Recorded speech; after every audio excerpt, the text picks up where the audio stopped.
welcome. Thanks to you, yes, you, for listening to this and all our episodes. Huge episode today. Shocking. Thank you for being here. You are now live on Interstate 95. Interstate 95. Wow. Interstate 95. Interstate 95. Beautiful. On Interstate 95. Here's Greg Johnson. Now live on I-95. Here's Greg Johnson. Okay, please, shut that off.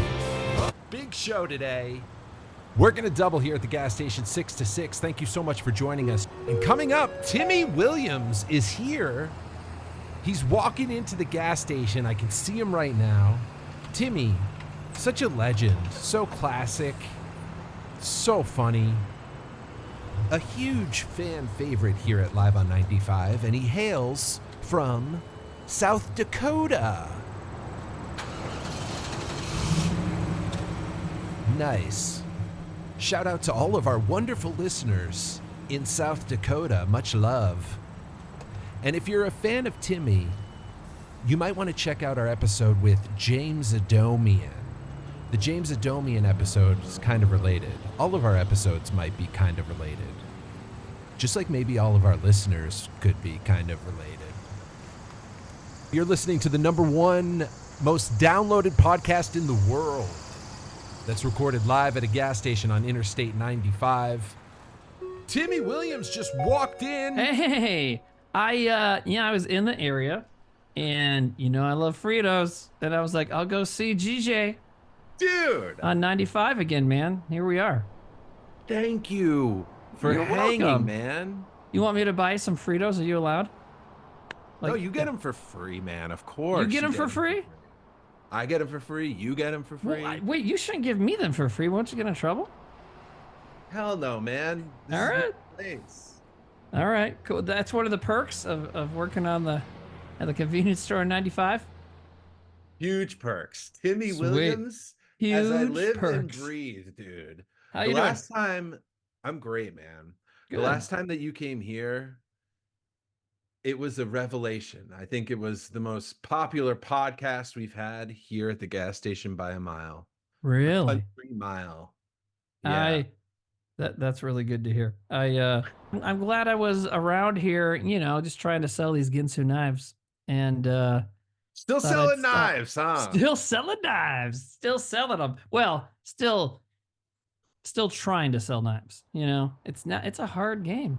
People don't let you into their house anymore.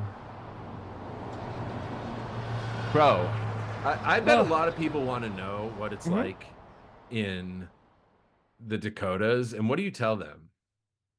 Just that it's I don't awesome? know. No. Just that it's Uh, basically the best. I'm having a good time, and the longer I I get stay it. here, the more people I meet and that are not, crazy brainwashed right wingers, But the problem is, I feel like our state is like the population, the people in the state are generally not crazy for the most part, but we're voting for people that are. I think most famously our governor, who is a complete fucking moron, and she might be a VP pick, man. That's Oh, crazy. no. Yeah. And people vote for her because like, oh, she's hot. It's like, Oh, no. oh, that happens, man. That happens still. People thought Sarah Palin was hot. Oh, It's like, God. I yo, why don't you forgot. hang out in 2004, Williamsburg, Brooklyn for 40 seconds with me and Greg? I'll show you 55 hotter women. You know what I mean? When my friend Joey No. lived in Brooklyn with me, Joey No, from here, I South don't Dakota. know what you mean. He lived in Brooklyn with me for like a month, and then he ended up leaving. He didn't dig it. He did something else. But for a while, he's like, "There's too many good-looking women here, man." I'm like, "I know." It's like it's just kind of overkill, and I just don't talk to any of them. But Because it's overcrowded, It's yeah, like nor they me. you see Yeah. 500 people every minute. And if you're in, if you're in the Dakotas, I suppose you see Yeah. like 500 people in a year. Or like you go to the Yeah, grocery in a store and you month. might see Yeah, 10 people. exactly, man. It's crazy. How old were you when you moved to New York City? Like, 20. oh my God. Wait. what were you No, thinking? 20. Well, yeah, 20. Yep. I moved to New York from Watertown, South Dakota in like late August 2001. So, then 2 weeks, I'm Oh, just getting the handle on the city. Then 2 weeks later, it's like, hello, everything oh else. my gosh. Yeah, How yeah. traumatic was that for you? Well, I didn't even know how traumatic till recently. It's like, oh, like I do have PTSD apparently, and my therapist Therapy. was like, it's probably part of that. I'm like, oh, right. I witnessed like a mass murder terrorist history book thing, and I always kind of Oh, right. forget. And it was right when you moved to the biggest city in Yeah, man. America. Well, and it was like, I was still, I had lived, first of all, I was just raised in a way to be open minded and not like some kind of redneck. And that's just how I am. But also, I had lived in South Dakota. I had lived in Wisconsin, in La Crosse, Wisconsin for a little bit going to school. That was like 100, maybe 200,000 people. You know what I mean? I'd been to Minneapolis plenty of times, but still, it's like, that's not, none of that's New York, So getting there and like, yeah. I'm there for like 2, 3 weeks, and then that happens. It's like, oh my god. But what's funny, and I maybe this is the Midwesternness of my face, but like the first couple of weeks I was in New York, I was living in Manhattan with my uncle. His sister married my uncle, so it was an uncle by marriage or whatever. Anyways, my uncle John and his boyfriend Larry. Shout out to those guys, they rule. So I was Shout living with out. them in Chelsea, and so I would go out and walk around by myself to like do whatever, and I get asked for directions like a lot. And I think it's because I was like, hello, I'm a little Cupid doll, like I look very approachable. But then after I lived there for a while, it stopped happening because I probably got that cynical black coat, like kind of look, cigarette hanging out of the mouth like everybody else does there. Yeah, man. I think that's a real thing. When people get there, they're making a lot of eye contact, they're looking around a lot. And then, 2, 3, 10 years in, you're just like Oh, looking down at the ground, yeah, miserable all dude. the time. Ivan Drago. New York is Ivan Drago. I must break you. Just like fucking. And I mean, it happens to everybody that moves there. It's just something. You're there. You're like you said. You're there for a couple years, but at some point, New York just something happens where it's like, welcome, motherfucker. Like this is what it is. And the thing is, for mine was 9/11. Not even a month after I lived there, but like, and other Fucking things that A. happened. That was a lot of Being way people's. too poor for a long time and a lot of stuff. Yeah, it was a lot of people's. You're right. Whatever it is, New York does something horrible to you that kind of gives you a major duty wake up call. Like this is not a fucking 1940s movie. This is real. And then after that, though, New York gets way better. That's what I think. You know what I mean? Now you know what it is. Now you can see a lot of the layers. It's like when I was a kid here and didn't move to New York, a lot of my friends were like, oh, it looks like just like the movies. And it does. It looks like it does the movies because there's tons of fucking movies shot there. And that's kind of the vibe, though. Is like, oh, this is so great. But then, like, whatever happens, and now you're like a little bit broken. And then you're like, oh, cool. It's like, yes, I love seeing the Empire State Building or Statue of Liberty or whatever. But I also love being hungover as fuck. And it's like 4:30 a.m. And I can still buy any food I want Oh, yeah. at like on every street corner. It's like, why not? And that sort of thing. It's like I said about noticing the like, yeah, you can like be a dumb drunk piece of crap hanging out at a bar at 2 a.m. and just hitting on like the most beautiful person you've ever met in your life. You can do it every single night to different, you know what I mean? It's just like, No. it's just crazy. It's just there's so much you can do there. And when I go back there, and I might have mentioned this last time we potted. That's fine. Last time I was at your gas station. Like our mutual friend Shandy, shout out to Shandy. She still lives there. And last time I saw her, Shandy Sullivan. yeah. She's a professional cat sitter now, and she does well. Yeah, man. She went from the cat walk to the cat sit. Oh Shandy man. was You know a very what? famous and talented model. Yeah, you know what? I need to tell her like Greg had the best joke about you. Oh my god. She could roll her eyes. Oh no, it's not insulting. It's a good joke. I don't know. She's still a bud. But so she the thing is, so last time I saw her was in 2014, and so that was 10 years ago, and she still lives there. But I told her then, I said, you know what? Like, you can still live here. I can't. I said, like, you can live there and like, and it puts you in a stasis. You know what I mean? Like at that point, she was in her mid-30s, just like us, but she was still like living 26 years old. You know what I mean? Like you can still do the shit you did at 26. And that's what you would see in New York, especially in Manhattan, like in Lower East Side or somewhere. You'd see these dudes with gray hair, still smoking up a storm, still wearing leather jackets, going to punk shows and stuff, you know? And so you could keep doing that stuff. But then if you, someone like me, if you move out, move away, you have a kid and da da da and all that stuff. Well, no, you can't. Like, I know people have children in New York, obviously, but to me, it's just like, I don't even understand it, you know?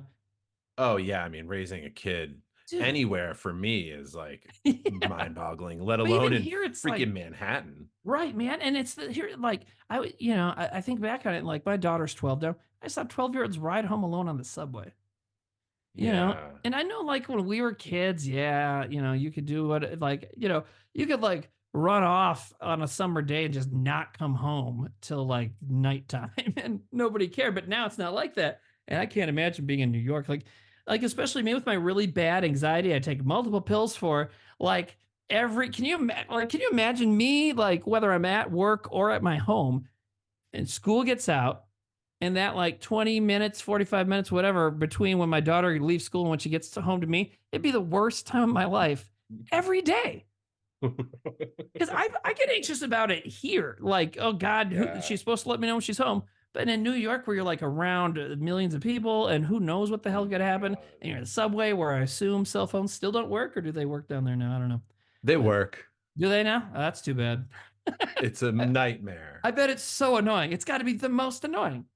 I remember when cell phones did not work on the subway 10 years Mhm. ago. Somebody said to me, well, what if there's an emergency down here? I want to be able to contact my family. I'm like, dude, if you're in the New York subway and there's an emergency, like, I'm sorry, I'm just not thinking about like calling my family. I'm thinking No, about get the hell out of here. TFO. Yeah. Yeah, you're on C-SPAN. You know what I mean? You're going to be like, you're on the news when something bad happens in New York, you know? Oh So my God. just get the And hell out it's of there. interesting what you said, because therapy will teach you that we are kind of like wounded. I know it's a strong Yes. word, but Well, for you moving to New York a week before 9/11, you might have Yeah. thought you caused it. You might have thought, a million different things. am I 'Cause, jinxed? It was wild, man. And I was having weird dreams for months afterwards. My favorite weird dream, I don't remember a lot of them, but I had a lot of dreams about 9/11. But the only one I can really remember is like, I lived in the St. George. I don't know if you ever were there because we met you after. we met all lived there. after. Yeah. But so St. George, it's, well, you yeah. know where it is. It's Brooklyn Heights, in right across Brooklyn. the street. Yeah. Right across the river from the financial district. And so in my dream, I'm in the room that I actually lived in then, right? And in my dream, I wake up, I look out the window across financial district. Everything's on fire and black, like post-apocalyptic looking, right? Buildings are crumbling, falling into the river. So I'm like, oh my God. So I walk over there. Sometimes the dream just like jump cuts. It's like your mind is editing your movie. It's like, yeah, this is boring, So it just cuts to me walking up to the rubble.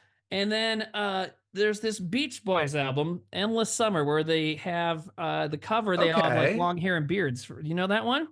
Sure. Okay, so I get over to the wreckage of the city, and Endless Summer era Beach Boys come out from behind buildings, and they're all hairy stuff. They go, "Don't worry, man. This is just a music video." No way. And then I woke up. I was like, "What the fuck was that?" I thought that was the first time I ever thought, like, Lord. I think 9/11 might have hurt me. But then it wasn't until 20 years later that I got told that by someone else. But yeah, You're like, or did the Beach Boys. Boys hurt me? Aruba, Jamaica. Ooh, we play that song. Ooh, I wanna take it to the whatever. What other songs are you spinning Oh, at the radio station? And bro, like, yeah. would you consider Beach Boys to be like especially given your dreams? Mhm. Do you hold them on a pedestal? Like, No. are they? I don't even know if they're in my top 10 best American rock bands, and I No, don't they're- mean to disparage them. No. They're good. I don't know. I mean, the station I work at is adult contemporary, so we play that. We play some newer stuff, and the guy that programs our music needs to program it better because we play a lot of the same stuff. But we have a catalog that's incredible, and I love to do like what I play tonight, Carly Simon into Outcast. Yes, dude, that is so sick. I And when love. I played, I think I mentioned your stuff like this show. last time, but it's great. And when I played that like couple of songs, I'm like, here, and now I'm going to play two songs by two artists that I wish would tour together. It was Carly Simon and Outkast. I mean, no, they shouldn't, but it would be a good show. That would be It's like- huge. Coachella. It's like, loving you's the right thing to do. Shake it, Shake it, shake it. Coachella. There you go, man. Yeah. What is it about the culture and like, not just on the radio, but TV, like Mhm. it's so much classic. We want stuff that's classic. It's comforting. I Mhm. notice it on movie streamers too. They're like, hey, we have Home Alone. It's like, Yeah, who the fuck needs to watch Home Alone? Like, but absolutely. there's always a radio station somewhere in America playing Tom Petty, right? Yeah. And And it may sometimes it's be like ours. that for the foreseeable future. Yeah, yeah. I mean, when will that stop? But you know what it is it's playing it maybe trying to like I found a function at our on our system that tells you when a song was last played. And like I said, we have a lot that the guy repeats too much, but then you can find the ones we don't. And Tom Petty, you don't know how it feels. That's my go-to when it's time for some Tom Petty, but we haven't played, there's too much overplayed stuff. That song, that's like a kind of a later sort of Tom Petty era, and that song is great, you know? Hell yeah. Wildflowers, 1992. There Do you you play go. the version where they have to blank out him saying joint? No. No, we have some songs where they say ass and stuff. It's fine. Sick, dude. Dude, it's a different world, you know? I mean, we're kids. It's like you can kind of just like you still got to stay away from those George Carlin 7 words or whatever, I think, but that's about it. I can't remember. I'm sure last time we talked that I told you how I collect movies, and a lot of them are not big popular things, but like kind of cool, obscure things that boutique labels will grab and put out a really nice edition of it. One of the things I got recently was Beastmaster. You know, the original of the Beastmaster. I showed it to my daughter, and she was like, I feel like this movie would be like kind of look bigger. And I was like, well, here's the thing. I said, she's got some very intelligent thoughts about movies, but Yeah, uh, definitely. she had some crazy thoughts about 2001: A Space Odyssey, which we watched. Oh, We watched Barbie, and Barbie references that. So I'm like, you want to watch that?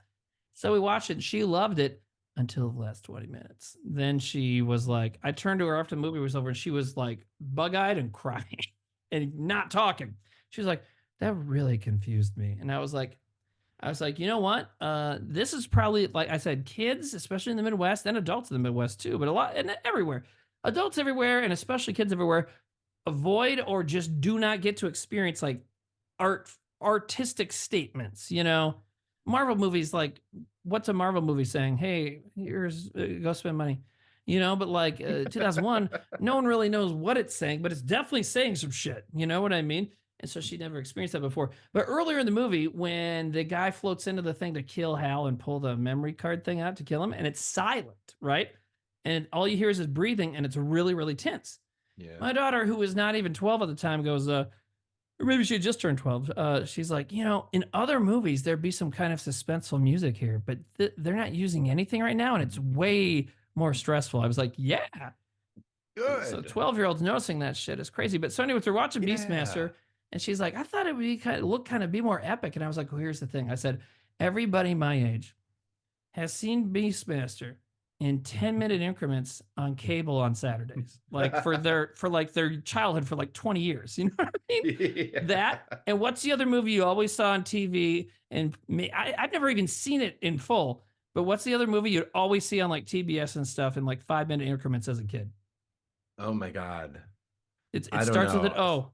Overboard. Dude, Overboard was on TV constantly. Yeah, man. That's And a so, great like, flick. yeah, and so and I've never seen the whole thing, and I think they remade it. Did they remake it? They remade Yeah, it. that sucks. Yeah, I'm sure it does. But I mean, I don't want to disparage any art, but the right, Overboard remake, don't yeah, run. Don't run remakes. to stream it. Lock, don't run. But I don't know. So I don't know if there's specific things I'm nostalgic about, but there's definitely things like that. Like, you know what? It was fun for me.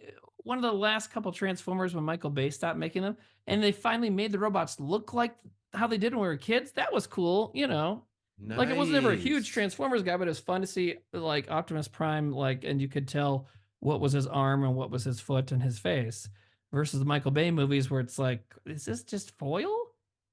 Just foil balls? But I don't know. And you like X-Men 97. Oh yeah, you saw me mention that. Yeah, that's the other nostalgia thing I was thinking of. They kind of nailed that shit. Did you like that stuff as a kid? No, but I'll check it out maybe on your recommendation. Yeah, dude, it's a good, and anything that makes idiots mad is always fun. I love that they're mad about like Gambit having like a crop top, like his midriff. It's like, And I just watched Bill and Ted's Excellent Adventure again. I'm like, dude, Alex Winter's navel is out for the film. You know, like the whole movie. And he's had a crop top, but like a lot of guys did. Who gives a shit? It's just funny.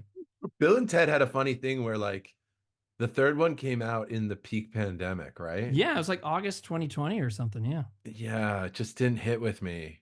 Oh yeah, I loved it. So did Trevor. Okay.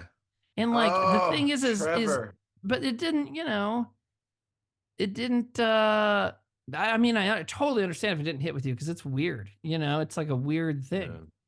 It was shot weird.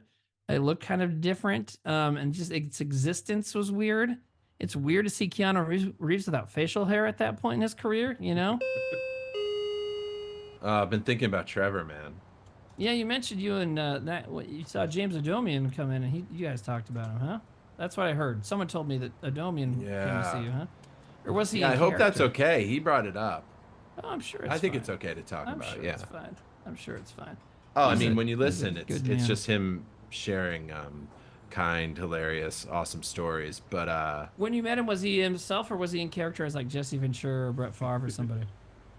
listen, it was such a great episode. We got such amazing feedback, and he did break into his Jesse the Body Ventura a few times. Nice. It is so spot on. Same with his Bernie Sanders, his Donald Trump, all these guys. His he impersonates. His impersonations are like, it's like weird how good they are. Like he sounds just like the people, you know. Yeah, it's unbelievable. He like becomes another person. Just terribly, awfully talented. You know what I mean? Yeah, I know. He's spectacularly talented, What a but great dude. anyway, yeah, and an excellent. Well, he's okay. No, he's excellent.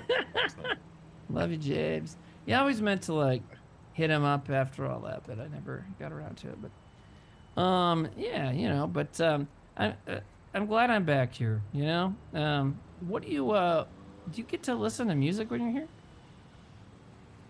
If you had to choose Yeah. the best American rock bands of all time, let's do a draft. Okay. Let's talk about who you would have on a lineup of the best American rock bands of all time, and who I myself would have on a lineup of the greatest American rock bands of all time. You want good variety. Yeah, we want good variety. We want to just each pick a lineup. They have to be American, so They have to be American, but there's a lot of brands that are brands. What about bands from like Canada or the UK? no Canada, No Canada. UK. I mean, Oh my I don't God. know. If you do the UK, it's like, you know, you There's gotta a certain talk about band. the- There's a you know. certain band that from Canada that I would probably mention. Can you guess what they are? Yeah, it's Bare Naked Ladies. Oh well, okay, you're right. Oh, Rush.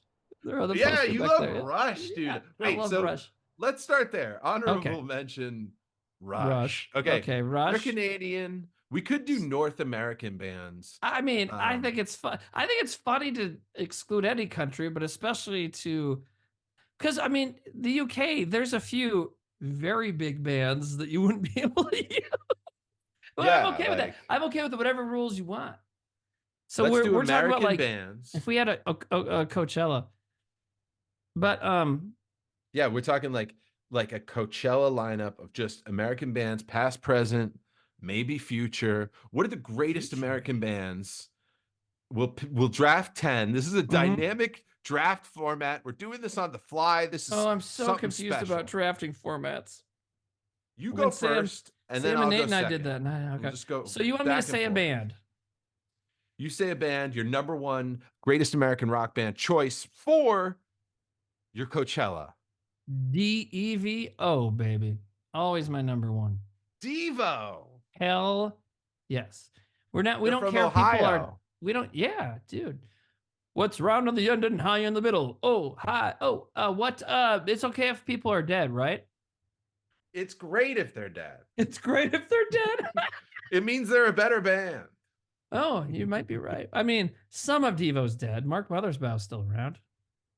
Yeah, man, that's a great choice. I love this.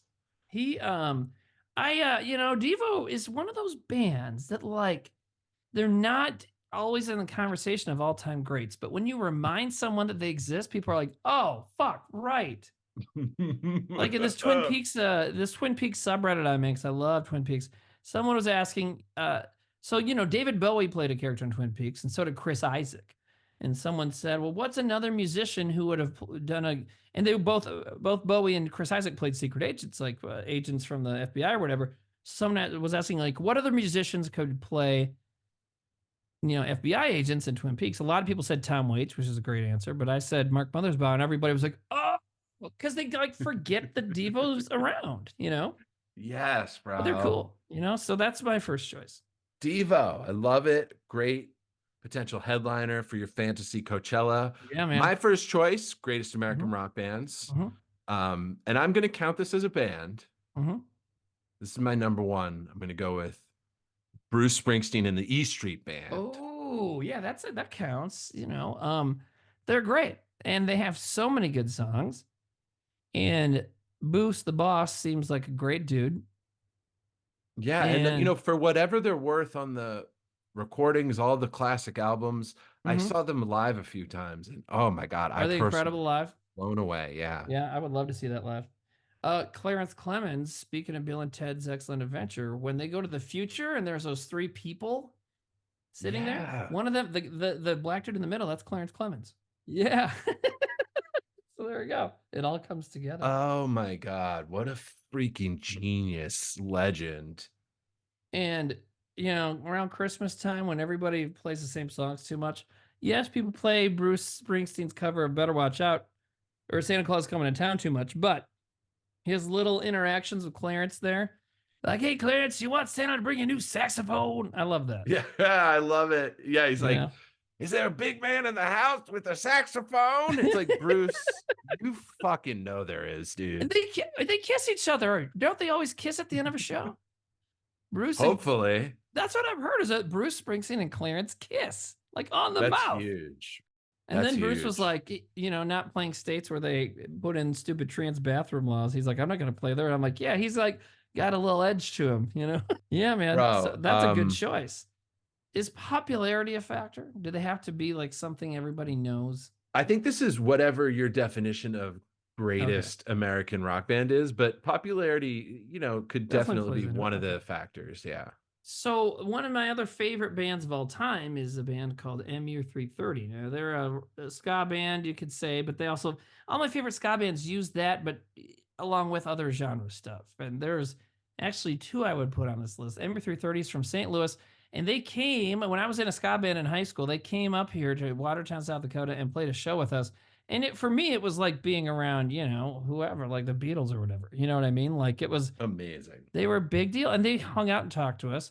And since then, just because of my weird ass path in life, I've talked to the main guy from the band, Dan Potthast, since then a few times, and he still remembers playing that. And that was in 1999 or something, So he's a good dude. And they have a fast, really fun style, and I would put them up like from like the 1998 era when their drummer had like huge blue dreadlocks and they would fly everywhere when he's drumming. They were great.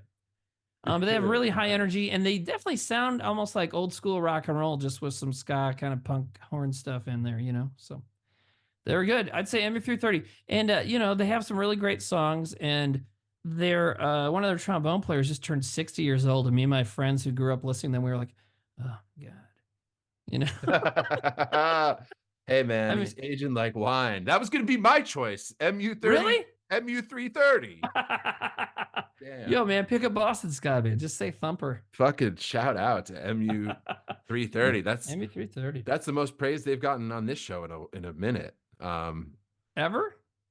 Maybe ever. Maybe? Yeah. Have you heard of them before? You've heard of them before. I have not. I'm sorry. You haven't. Okay, no, it's okay. But I love the choice. No, I don't care if you have or not. I'm just I figured because dude, you got your finger on the pulse. I do. And you know what some of the kids are into. That's why my next choice, my number 2, is going to be Nirvana. Hell yes. Hey, what's it like when you're like at the radio station for Christmas? Like, do you have to play all holiday songs, and does it get kind of... You don't have to. We actually don't until like right up.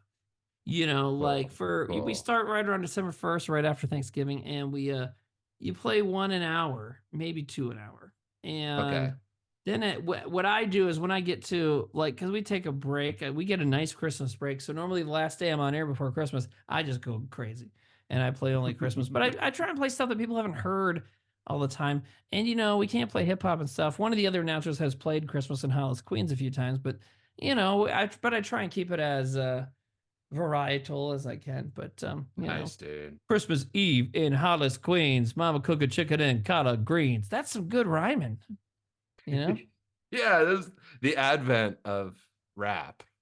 Around Really? there, right? Probably. Yeah, I'm sure that was probably the first Christmas rap song. Yeah, there was one years later that you couldn't play on our station. We wish you a motherfucking Christmas. We wish you a motherfucking like it's just that over and over. Like, whoa. Is that DMX? No, it wasn't. I can't remember who it was. I like. There's a song by a band called The Waitresses called Christmas Rapping, right? It's shit. Yes. Yeah. The Waitresses.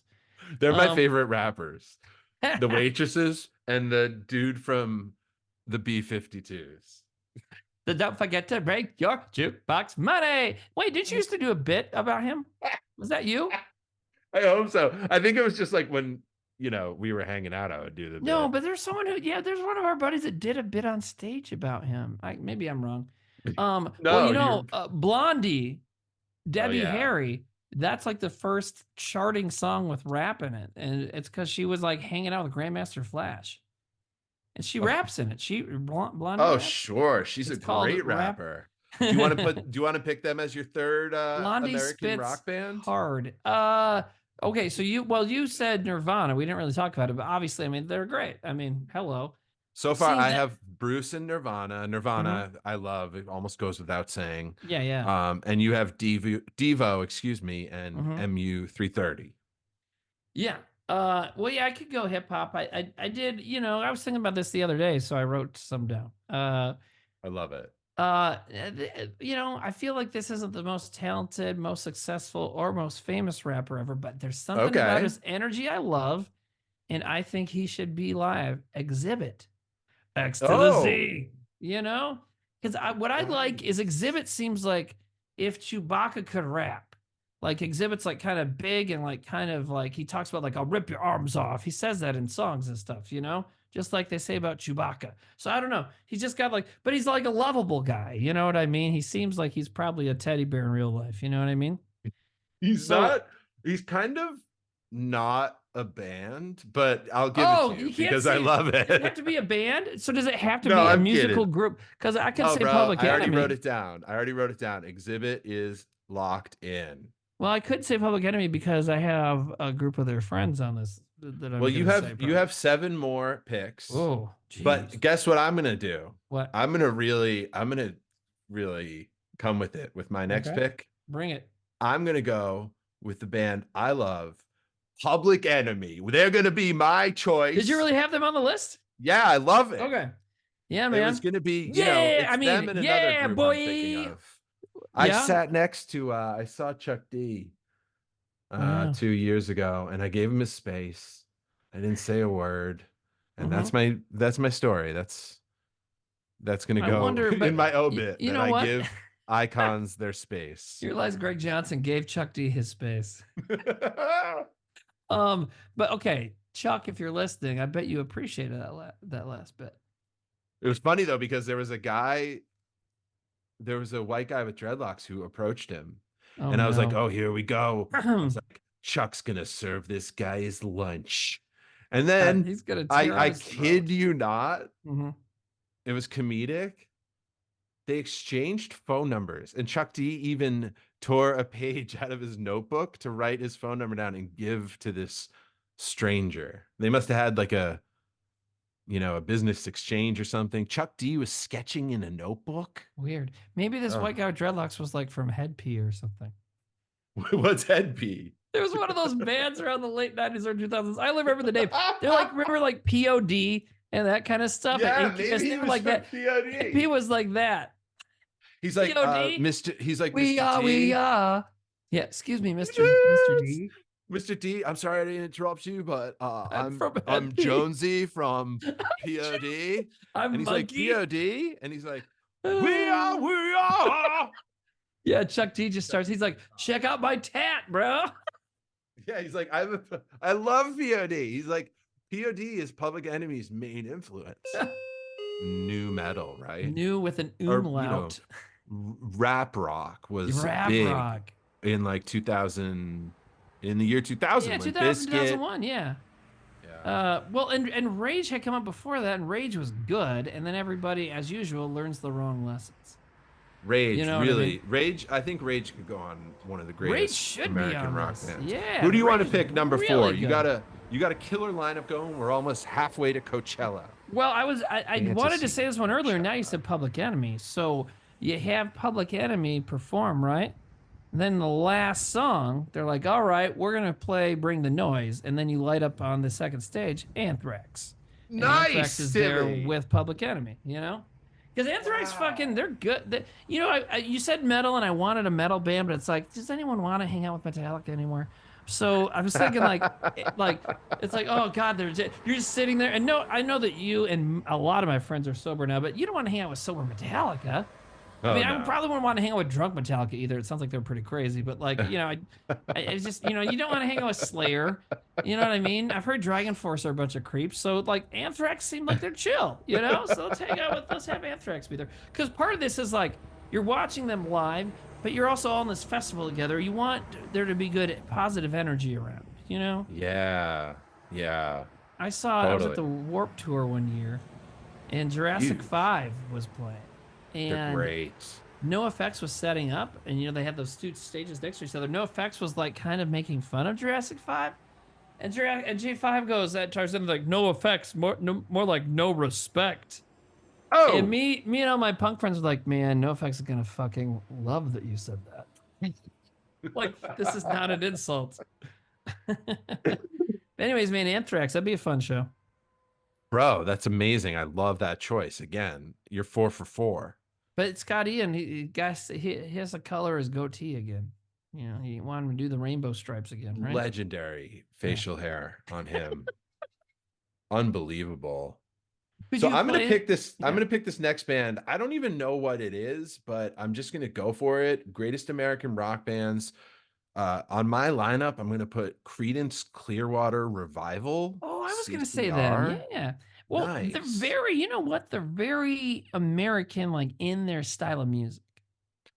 Yeah, I think It that they were feels only like- around for a little while. Yeah, they're very representative. You know what's funny about them is they're not from the South. Where are they from? San Francisco. They're from fucking of Frisco. course. And then John Fogerty loves New Orleans, so he just like appropriated the accent to kind of. It's like his Oh my accent is where God, if it's yeah. an ER or an IR sound, he goes, "Oi, like cycle, go to church," you know. Yeah. Big Oh my wheels God. keep on going in, proud Mary keep on toying, and you know. Amazing. And then he likes his little bandanas. And you know what? It'd be really funny if I said John Fogerty next, but because you know when he did solo Yeah, music, you know what they though? suit I each love the other. solo song. Maybe Creedence would be okay with playing center field because I love that song. CCR, that's a good choice, man. Because you know you want to do something classic rock, right? And a lot of the classic rock is overdone, but CCR, Yeah. it's like that is, you know, when we That'll were. still rip. Yeah, I bought a box set, a CCR box set. I was hanging out with Trevor and somebody. We went to Amoeba. We were writing season 3 of the show. Went to Amoeba Records in LA and I bought that. And I'm pretty sure when I got divorced, it was one of those things like, oh, this is actually mine. So I don't have it anymore. But Wait. you yeah, mean- yeah. Like, She oh, took- this is mine. And like, kind of like the thing is, like, when we got divorced, I'm like, I don't care. Just take stuff. I don't care. But it's funny, like years later, I'd go to pick up my kid at her house and see the CD shelf and be like, that's my Ween CD. That's my Mastodon CD. That's my CCR box set, you know? I know it's overwhelming. I mean, like beyond anything else, but like I can't believe she'd take your Ween CDs. Like it seems like you could prove. Well, and then, but basically not even that, but like appropriated my fandom. It's like, oh, I love Ween. I've always loved Ween. It's like, you didn't listen to them before I met you. You know? It's so weird. Like, because I went and saw Ween in September. It was like, oh, and so then she bought, whatever. She bought tickets to go. Like, as soon as she found out I was going, she Oh. found out they were in Chicago the night before and went and, or the night after, and like, went to go see that show. It's like, what is happening? you know. So But you went to see him in Minnesota, and she bought Minneapolis. Chicago tickets? Yeah, so then she flew there because you can get a cheap flight from here and there. But we have a tiny airport that only has like 2 flights a day, but it goes. There's one in Denver and one in Chicago every day. So, Whoa! It's yeah, I should a really go to fucking Denver. I should be Ween going to jet. Denver more often. You know what I mean? Yeah, man. Especially since my state just outlawed Delta 8 products now. Jesus. But What yeah, are man. Delta 8 products? Well, you don't know because you've lived places that aren't idiots. But Delta 8 is so when they take it's the legal weed stuff, you know, like edibles yeah. and stuff. But I mean, I know people that use them to sleep. I know people that use them just for anxiety, like me. And but there's other options that I won't mention anymore because apparently the right wingers listen and they fucking cancel everything. So Right wingers love Live on 95, and they love. It's weird because Greg I know Johnson. you don't cater to those people, but they just come to you anyways. It's weird. Yeah, it's like Crazy, man. freaking like the Pied Piper over here. Well, they are rats. Yeah, we love the all fuck our were we talking listeners, though. We love them all. Okay, CCR. Okay, so actually now, I mean, honestly, if you haven't seen them live, you got to. Ween is a fucking great live band. Have you seen them live? I never have. I'm one of the few that's never seen Ween live. They are. I mean, I don't even know if you ever listen to them much, but like when I went last, you do? You've listened to I them? know that you're Okay. a huge fan, and I Yeah, gotta yeah, yeah. shout out another episode. Gordon Kenny, who's been on this show, phenomenal guy. He designed some of their gear, and he told this fabulous story how he saw Ween on Halloween 2 years ago in New York City, and he saw some guy in his t-shirt, and he was like, I designed the shirt, and the guy goes, I'm the manager of the band. So he got to meet Ween. It's a good time. That's awesome. Well, I mean, if you design their shirt, you should get to meet Ween. Hell Wait, how come he yeah. hadn't already?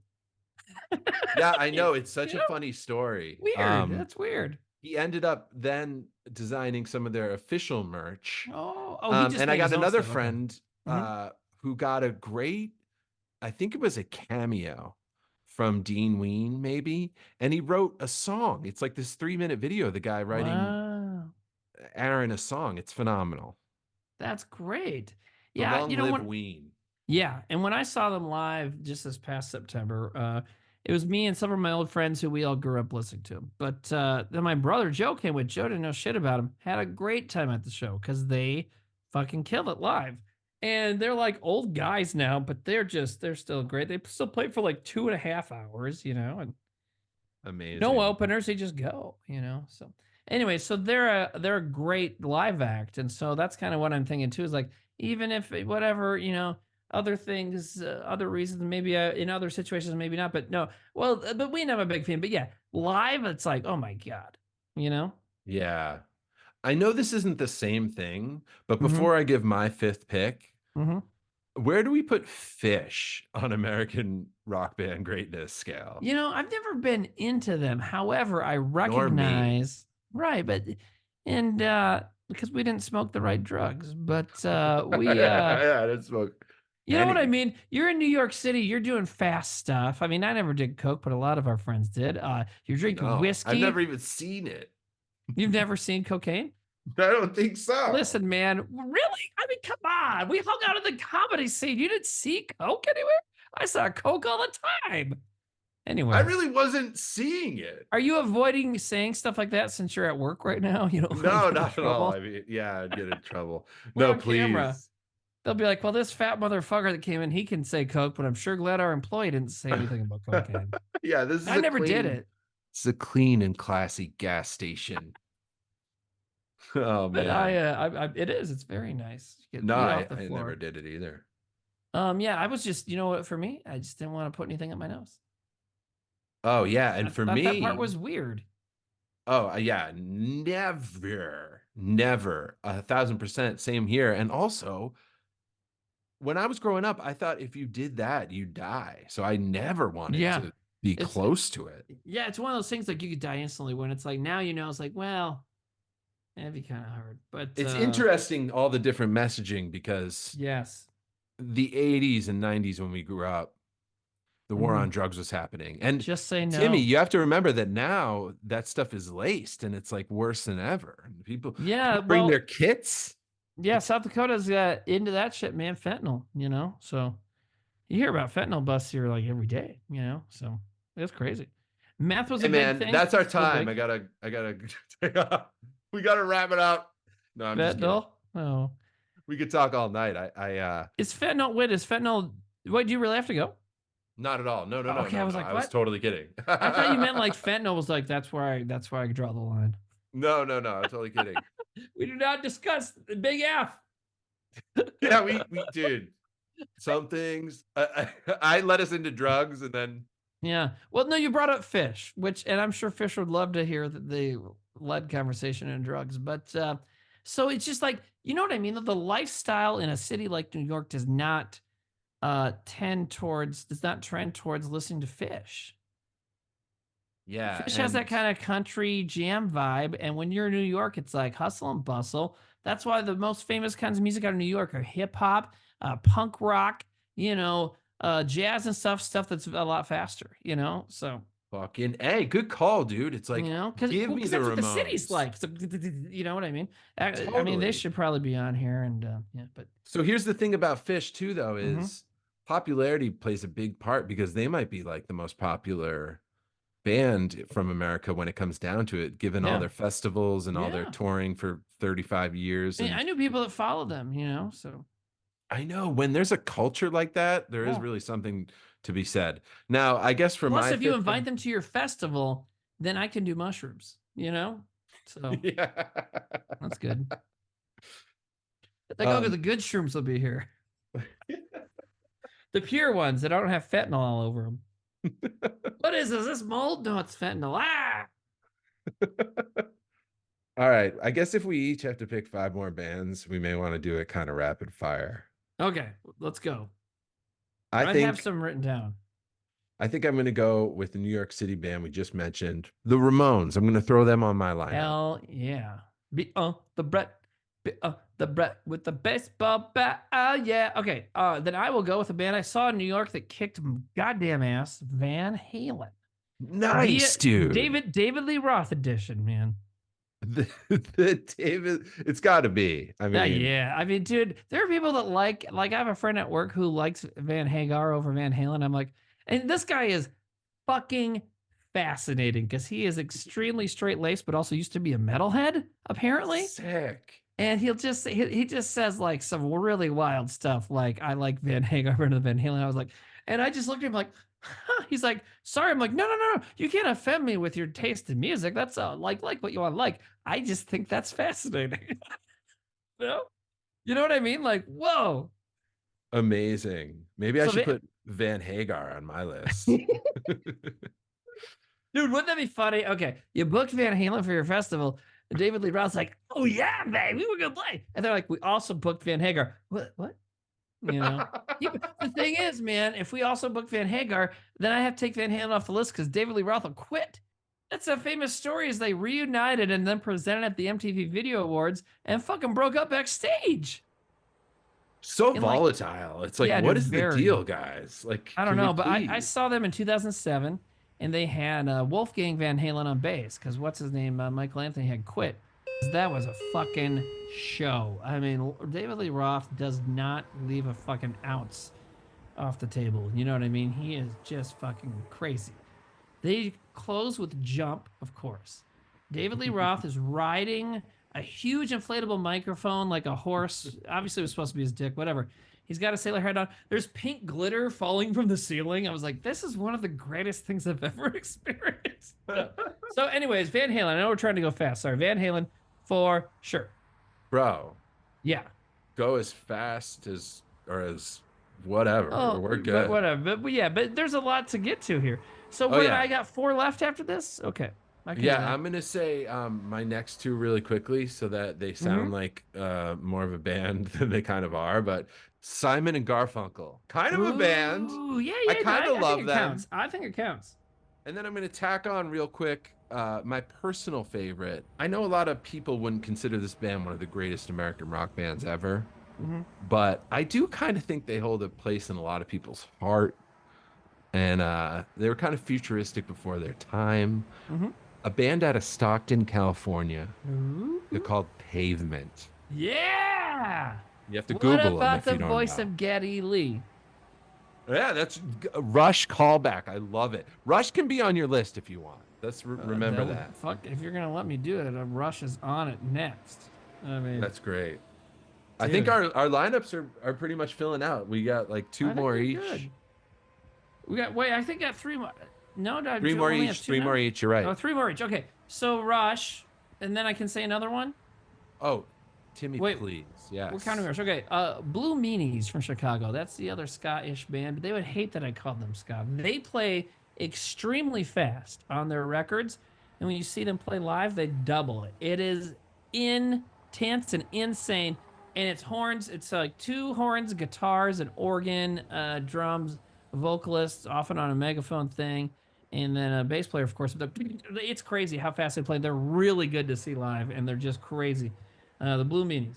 And they're not Nice, named after a dude. Beatles song. That's what they call cops in Chicago in some punk circles, I guess. So Nice, dude. yeah, man. I love your picks. I love yours too. This is you know what? If a festival had a lineup like this, I'd actually fucking go to one. I'd buy a $20 water, Greg. You know what? Yeah, that's what you want to do. You want to put together a festival that makes the $20 water worth it. Oh, I know another one, but you go. It's your turn. I want to pick the band, Yes. and I want to pick CSNY, Crosby, Stills, Nash and Young. Okay. Yeah. You know, I don't know. Two classic bands that invented rock and roll. Yeah. Yeah. No, I'm You with know. you, man. They were the Blue Meanies of their time. Okay. I'm gonna say Gwar because I've seen Gwar Yes, live, dude. and that is an experience. So Gwar. Timmy, I was dead ass hoping that you would pick one. Dude, I love them. You know, I've seen them, right? It's a great story. Well, actually, I was with Shandy, and our friend Blake, and it was crazy. I Oh would my also God. say, oh wait, no, okay. Did you have any more? Can I say two? We've been doing two at a time. Yeah, but I want to hear, what's it like at a Gwar show? Oh They're my dressed up as God. monsters. Aren't they Yeah. spraying stuff at the Oh, crowd? dude, let me tell you the story real quick. So it was summer 2007. Oh my God.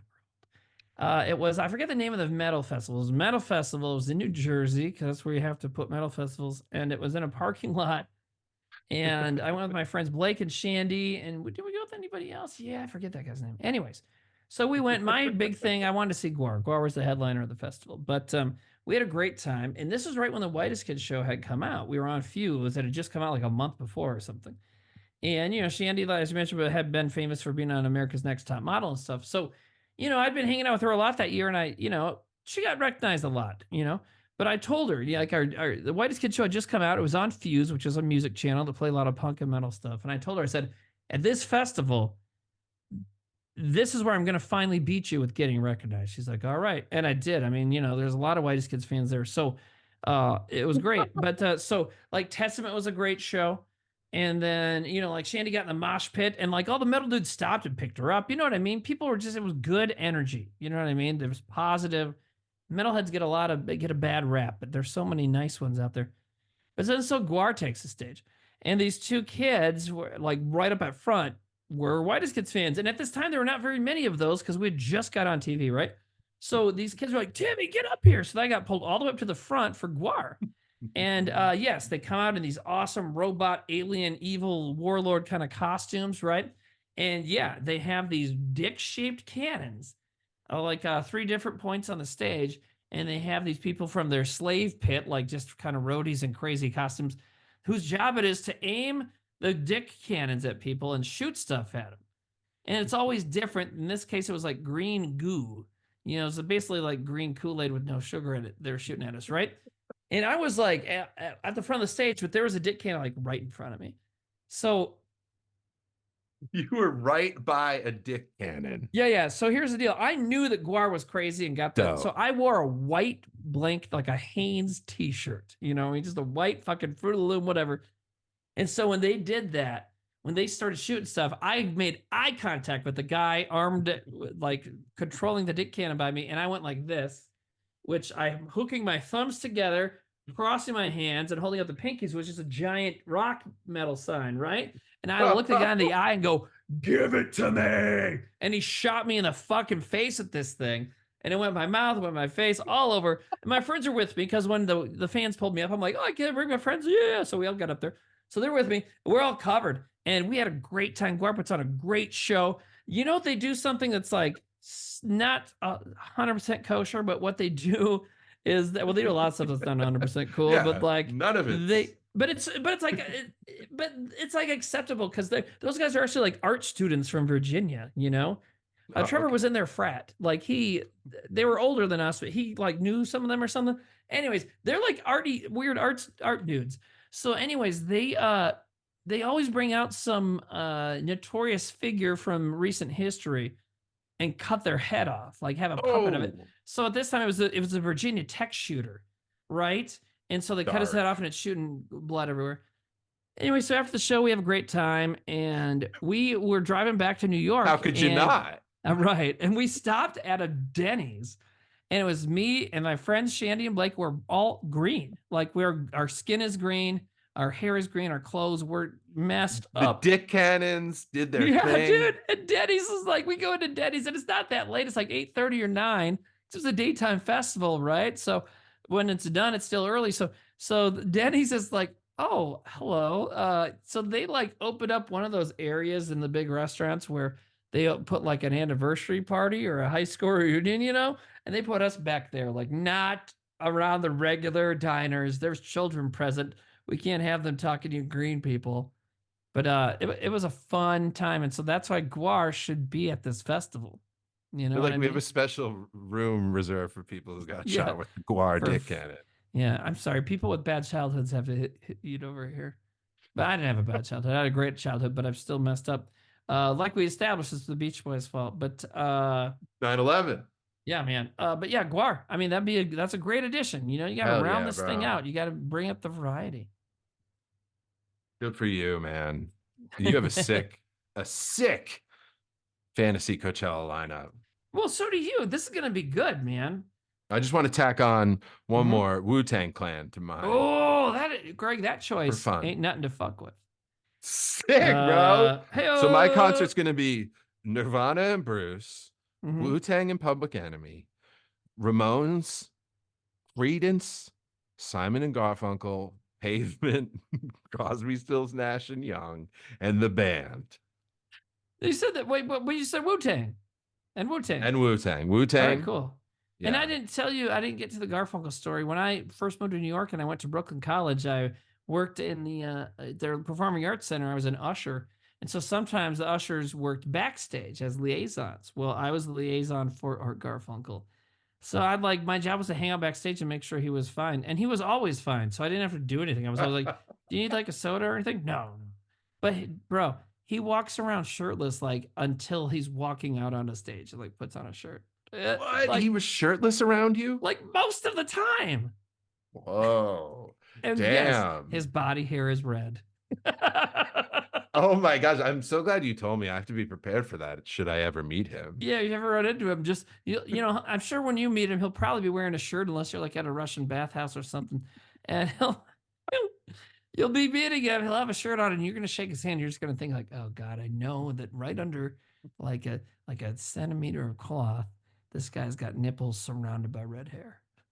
And they fucking stared Timmy in the eyes. Yeah, it's just like, "No, stop offering me Coca-Cola." Okay, I I've don't know never how done many. a Russian bathhouse. I've never been into. Neither have I. I've always wanted to do something like that. So I got to pick another band. This might be a weird one for people. And maybe there's some of their catalog you would have to say, "No, you're not allowed to play that." Weezer. But they play the first 3 albums. That's all you're allowed. Well, they've had good songs since then, but can you imagine if you had them and you just played Pinkerton all the way through? That was their festival set. That'd be great. Or Blue Album, whatever, you know? You know, I just saw that they're touring this summer and they're only playing the Blue Album. Good. My friends and I saw them play with Panic at the Disco, who none of us, we were like, "What is that?" But so Weezer played with them, and Weezer didn't play any stuff from the first 2 albums. Oh, no. They did a medley of some stuff. That was it. And we were just like, "What Because Oh, honestly, it's like, no. yo, if Whitest Kids does a show, we're playing the Lincoln sketch. That'll always be how it is for the rest of the time. Like, just fucking do the stuff your fans are there. You know what I mean? Like, it'd be stupid if we did. There's a few sketches that if we perform live and we don't do those 3 or 4 sketches, it's dumb of us not to do it. And that's the same thing. It's like, come on, you fucking little bastards. Play. Hey, how many acts? How many bands am I at here? I think that's your last one. it Do you want to 10? pick another? Well, I was gonna. Well, I feel like I need Tag people on who aren't- another. I feel like I needed people who aren't white in there, but I'm not sure what else I would say. I would say, oh, you know what? Maybe something like way different. What about like TLC? Yeah. Dude, get some R&B in there, get some dancing, you know what I mean? Or In Vogue, they're good too. You know, Crazy, sexy, cool. never gonna get it. That's In Vogue, but still, you know, it'd be good, dude. Yeah, or Destiny's Child, one of those kind of groups. You know, that kind of R&B, dancey kind of 90s, 2000s kind of thing. It'd be fun. Do you guys play Beyonce or Destiny's on yours? I do. No, you're rock. We got a couple. No, it's adult contemporary, so we have all sorts of stuff. But you know, it doesn't always get programmed in. But yeah, we have a couple Destiny's Child, a couple Beyonce's. I play Irreplaceable. I love that song, and it's a great message. It's a great breakup song.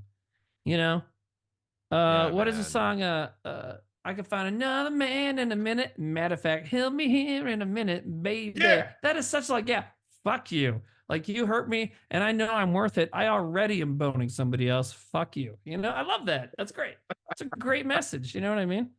Beyonce, whatever else you want to say about her, empowering, you know, good for her. You know, she's cool. Timmy's Fantasy Coachella Okay. is a classic. I don't think there's any comparing the two. You heard mine already. Right. Timmy's got Rush. Timmy's got Devo. He's Mhm. got Exhibit, the rapper. He's Not got bad. Weezer. Uh-huh. He's got MU 330. Good job. He's got the Blue Meanies, Uh-huh. Anthrax, Mm-hmm. of course, Ween, Mm-hmm. Van Halen with David Lee Roth, Mm-hmm. and TLC with And Gwar. Oh yeah, hey, of course. Gwar was in there. You Who know, could forget Gwar? and I thought about Tool, but I don't think Tool would be fun to. Tool's not fun to be. So, as far as I know, I've talked to someone, you may know him too, who in his persona has played shows with them and has said, I don't know if you know him or not, you might, but anyways, in his persona, he's played shows with them and been like, Maynard's not nice to his fans. And I was like, oh, that sucks. You know, He's not nice to his fans. yeah. I get that vibe. Yeah, because I mean, Tool's got this pretentious thing, which I like that about them, but it doesn't mean they have to be like that in real life. You know what I mean? So, it's too Oh, bad. I forgot another band. Oh, who else? We could have a sidebar. Guess what happened? Guess what Sidebar. happened? I What? went to my barber and she's younger and she goes, Greg, do you know the band Alice in Chains? And Timmy, I was like, how dare you? Of course I know Alice in Chains. You know, I Yeah. played them at my wedding. No. Yeah. And she goes, do you know that song Down in a Hole is 30 years old? She goes, that song's older than me. And I was like, okay, how dare you be in your 20s? Yeah. Don't touch And my then hair. no joke, she had an FM radio on, staticky Mhm. radio, and 20 minutes later, Down in a Hole by Alice in Chains Yes. came on the radio. It was one Sick. of those moments, and she busted out of the back and she screamed. She was like, Greg, they're playing our song, kid. You should have been like, yeah, I love Alice in Chains. Spoon Man. And she'd be like, oh, I don't know that one. I love Alice in Chains. Even It's been flow. 1 week since you looked at me. Falling in my skin. Linkin Park, Oh, unreal know what? band. props. Do you know, not a lot of people talk about how Linkin Park, that guy, sadly, obviously, Chester tragically, Bennington. Chester, he sued like 6 weeks after his best friend from Soundgarden sued. Yeah, what the hell was that all about, man? Wait, was like, they we they lost committed them suicide, both. or they killed themselves, or they were OD'd? Allegedly, they both committed suicide. Oh, okay. I guess I didn't know. I thought it was ODs. Okay. I don't know. I mean, maybe we gotta No, but explore the still, dark web it's after this. very and find out sad. what really You mean happened. Scott Weiland, right? Scott Weiland and Chester Bennington. No. Chris Oh, Cornell. Chris Cornell. I'm sorry. Yeah, yeah. That's Scott Weiland okay, but wasn't. kind of a bummer. Let's get back to Yeah. Bare Naked Ladies. Oh, we had, I If can't keep you I forever, had- Timmy. I'm so No, no, happy no. you're It's here, but okay. I I'm have a. so, we had Yeah. questions from fans. You know, Yes. Okay. What do we have? Several of our listeners asked how your stand-up comedy's going and where it's taking you. Oh, good. I kind of have got back into it a little bit. I played a few weeks ago. I played in my friend Brandon's basement down the street for like 3 people, but that was a warm up. And then 3 nights later, I went to Vermilion, South Dakota, which is a cool college town. I played in a converted movie theater that the guy's like, we could still play movies here. You could move the green room wall away or something and then have a screen. Like, it's very cool. Anyways, I played a movie theater or a venue there called the AV Lounge, and he's like, yeah, I named it AV Lounge after my 2 children's initials are A and V, but everybody calls it the AV Club. he's like, my 2 kids, audio and visual. Yeah. Anyways, that was a great show. It just about sold it out, I think. And then in a few weeks, I'm playing in Brookings, South Dakota, near here, at a brewer pub, and we've been wanting to do something together for a long time, but they were booked up for their comedy room shows that are on Saturdays. So they're like, can you do a Wednesday? And they do a thing they're called Wine Wednesdays because they're a brewery, but they do have wine. So they do Wine Wednesdays. They're like, we can make it Whitey's Kid Wednesdays. I'm like, that's cool. Well, then turns out my birthday's on a Wednesday. So I'm doing a birthday show there. So that'll be fun. A lot of April birthdays in our friend circle. And you know why? Yeah, I figured it out. You know what's 9 months before that? The 4th of July. Oh. So like parents were getting drunk and just fucking to fireworks shows, It's so sexy. All the patriotism. You know what's funny is my daughter ever asked me, she's like, what's 9 months before my birthday? I'll be like, Trevor and Amy's wedding. What's that holiday? Oh, no, don't worry about it. But it is exactly, she was born she was actually a little bit late apparently, but they got married October 10th. Minutes. She was born July 10th, like exactly 9 months later. Wow, man. Yeah. Holy moly. Oops. Where was she born? In the city? No, in Portland. In Portland, Oregon. Yeah, that's when we lived in Portland. Yeah. Right. Yeah. Were you happy when you moved from New York to Oregon? Did you miss New York No. at all? Or were you just like, let's do this? Here's the thing is I just, and later, of course, you find out all these different things about yourself. I have very, very severe ADHD, and I feel like I go through times when it's like way worse where you just can't and it's not that I've been doing bits about it actually. Oh, in fact, I forgot to mention the next stand-up show I'm doing after that birthday show is I'm co-headlining with a noise band. So that'll be, and it's a reunion show. Yeah, they're called Still. So it's in Fargo, North Dakota. Fargo's a big noise band. They had a big kind of emo scene and metal and stuff. Anyway, so this band, who was a big noise band in Fargo, Still, they're going to do a reunion show. And I'm co-headlining. And I'm like, I've played with musicians before, as have you, but like, that there's some music that doesn't pair well with comedy. I don't know what noise is going to be like. I mean, what's some of the best music you've performed with? What do you think has worked best with you? None. Okay, but what about when you played with Casey and the Sunshine Band? Oh, it's a classic That Mohegan tale. Sun. I love to talk that. about it. That's so good. The time I opened with my stand-up comedy, my electrifying act, I killed everywhere I went. Yes, I not opened disco. for Casey and the Sunshine Band. Yeah. That was unmitigated disaster. I was like 18. Why would anyone pick me to do that? Dude. Oh man. I've talked about it before. I'll talk about it again. I think I may need to put Casey and Sunshine Band back in my fantasy Coachella, but we've moved on from that. I think you need to get Casey on this show. Fuck yeah, Invite him to the gas station. I think that like, hey, there's a disco convention down here. You should come. Make sure to stop at this gas station on the way down. Bro, I feel like you maybe want to go before the noise band, right? Like you don't want to have to follow. No, it's me first and then them. Yeah. Okay, good. But it's still gonna be a late night show, and it's at this bar, the Aquarium. I love to play. It's a venue. How far are every you from time Fargo? about 2 Sorry, hours. I don't So- mean I'm interrupting you. no, it's okay. Sorry. No, 2 hours. So it's no, it's not. That's beautiful. Yeah, yeah, and I've had some of the best stand-up shows of my life there. So I mean, Fargo loves me. Everybody, when you play a show in Fargo, everybody looks like metalheads and like loggers, like lumberjacks. And it's like it looks like you're performing for a bunch of murderers, and then you get off stage and they're the nicest goddamn people in the universe, you know? That's often how it works, you know what I mean? And so they're like, hey, come out and buy you shots and then buy you food and then hang out with you. You know, it's fun. So it's a good time. Yeah, me and Neil Hamburger, I opened for him there once, and that was a fun time. So Yeah, dude. and then 2 weeks later, I opened for Stanhope in Chicago for a couple nights. So yeah, Wow, how was at that? Reggie's, that was crazy. Did I ever Is tell you Doug the story? Stanhope crazy? Did he No, talk he's to all you a right. lot? Yeah, he was interesting. You know, so we did 3 shows. It was 2 nights, 3 shows. So we did a Friday night show.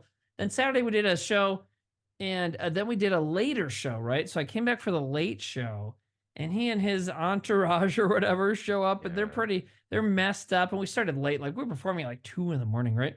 So I'm sitting down in the green room before he shows up, and it's just me down there. I'm kind of writing my jokes, whatever, just kind of prepping. And 2 of the cooks come back, and one of them was like wasted. There were these dudes, they were Latino, maybe Mexican, I'm not sure, but like, so one of them was wasted and like passing out. So they brought him down to the green room and like laid him out on one of the couches or whatever so he could like sleep, right?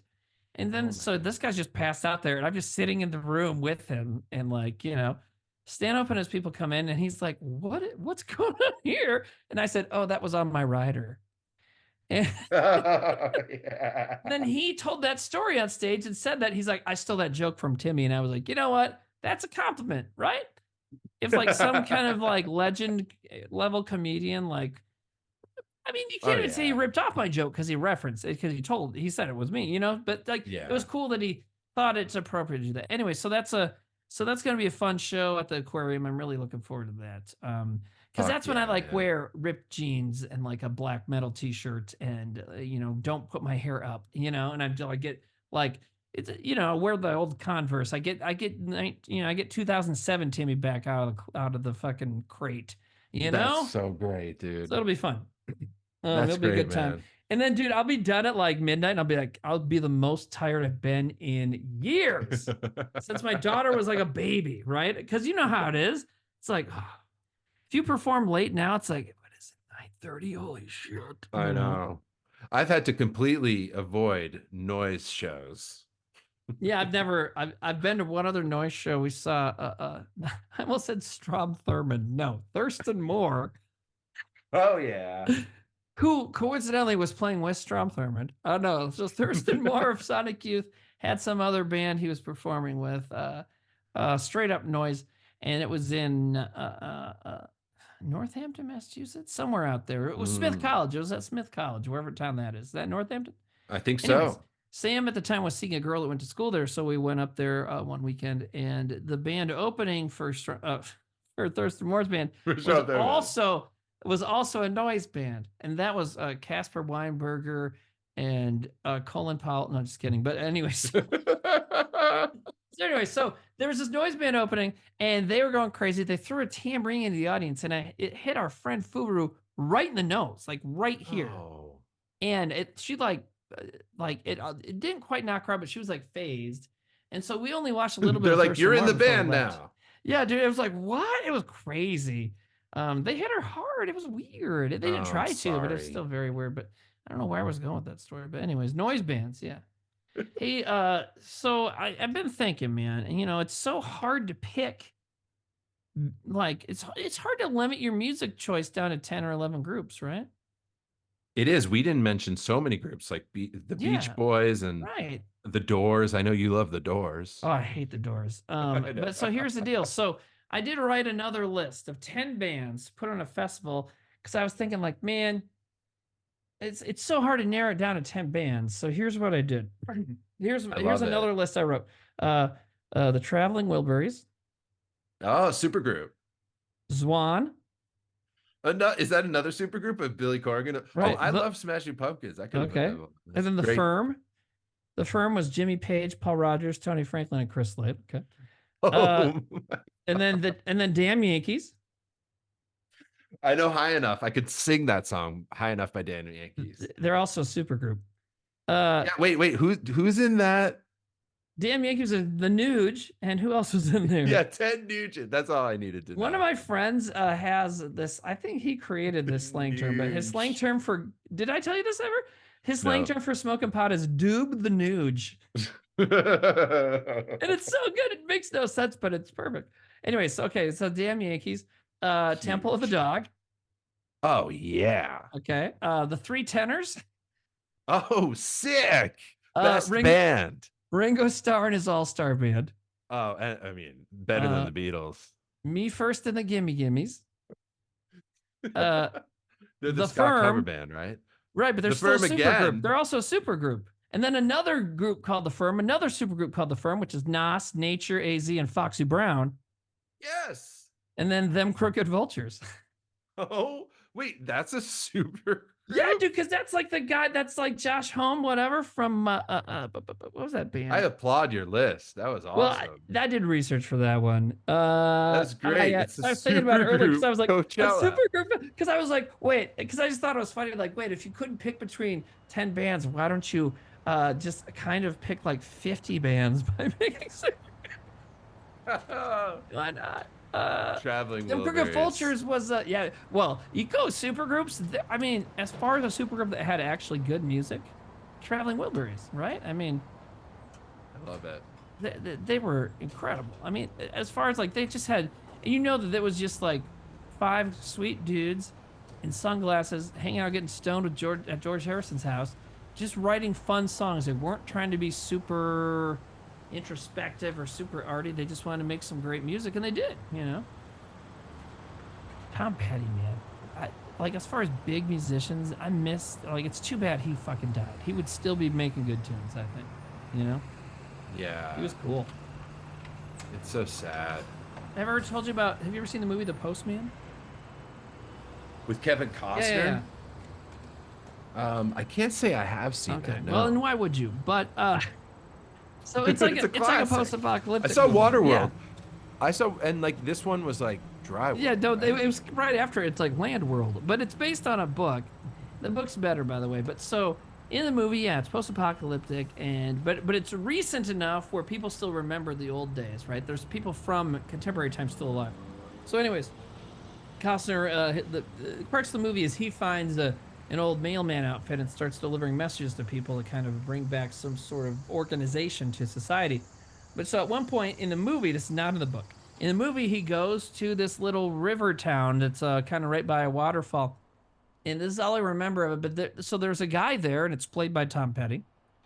And he's the mayor of this town. Uh-oh. He's the mayor of this town. And Costner's character, like, I feel like I remember you from before the war. And Tom Petty's character goes, I was a musician. It's like Tom Petty. Yeah. So Tom Petty survives the post-apocalypse, which, you know, thank God. But then he becomes a mayor. But honestly, man, think about it. You survived a nuclear war, whatever the hell it was, famine, pestilence, whatever it was. Okay, you survive that stuff. You find a few other people. You find a source of food and water at a river, right? Fishing, and you can grow plants and you can drink fresh water. Okay, so now you're all set up. You're like, man, we really need someone to kind of help guide us. And then fucking Tom Petty's here. You're like, well, we all loved his stuff. Yeah, let's let him run us. Let's let him run the town.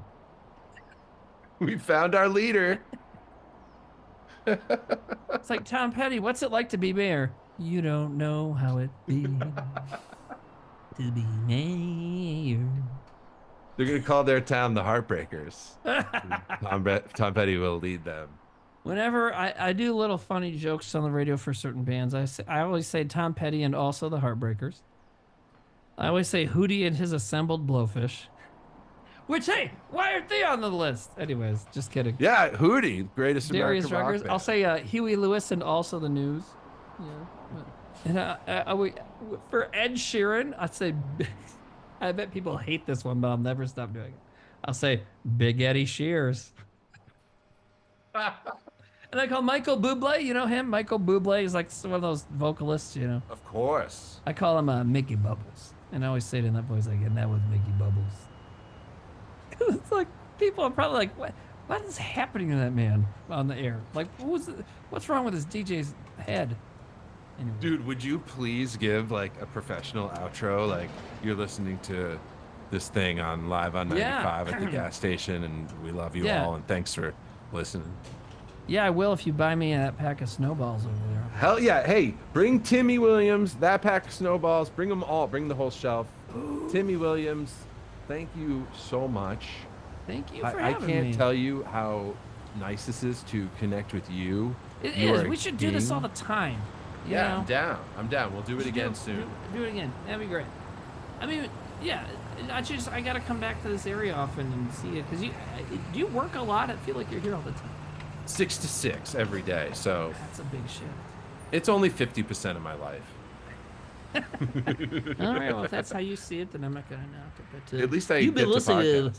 You've been listening to that. I don't do that voice, by the way. I work at that radio station because they told me we don't do announcer voice. I'm like, fuck yes. But anyways, I could do it, but You've been listening to Live on 95, featuring Greg Johnson, this week's guest, Timmy Williams, brought to you by Hootie and the Blowfish, Rush, and Exhibit. Also by Snowballs and whatever states we're in the lottery system. Make sure you tune in tomorrow. We're going to give away some tickets to the Watertown Circus. Okay. Here's a little bit of the Third Eye Blind or Matchbox 20, not sure. Come on, live on 95, end of the line. But you bet your fucking ass we're still feeling fine. Gasman's Archive is a world to explore. 50 more